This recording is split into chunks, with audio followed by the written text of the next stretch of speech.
On America's 50th birthday, the two men most responsible for it died, hours apart.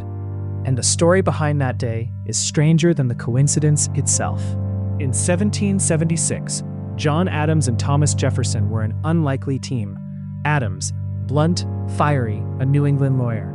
Jefferson, quiet, elegant, a Virginia planter.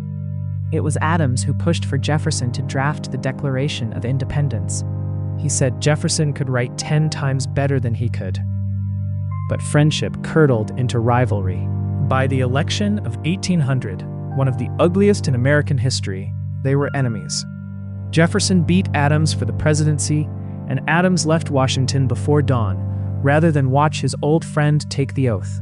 For more than a decade, they didn't exchange a single word. Then came the forgotten part of the story. A mutual friend, Dr. Benjamin Rush, spent years nudging both men to reconcile. On January 1st, 1812, Adams finally sent a short letter to Monticello. Jefferson answered within weeks. What followed was one of the greatest correspondences in American history, nearly 160 letters. By the summer of 1826, the whole country was preparing for the Jubilee, 50 years of independence. Both men were invited to the celebrations in Washington. Both were too ill to attend. At Monticello, Jefferson had been slipping in and out of consciousness for days.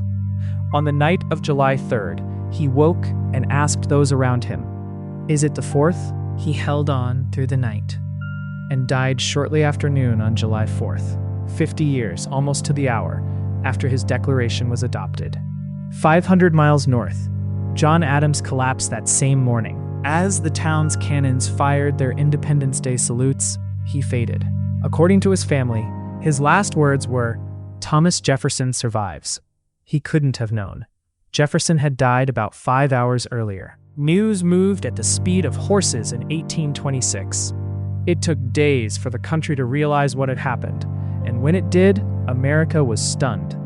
Newspapers called it a mark of heaven. And then history repeated itself.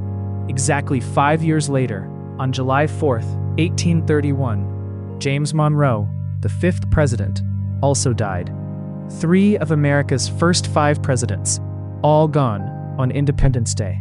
They started as partners, became enemies, and died as friends. On the birthday of the country they argued into existence. Maybe that's the real story.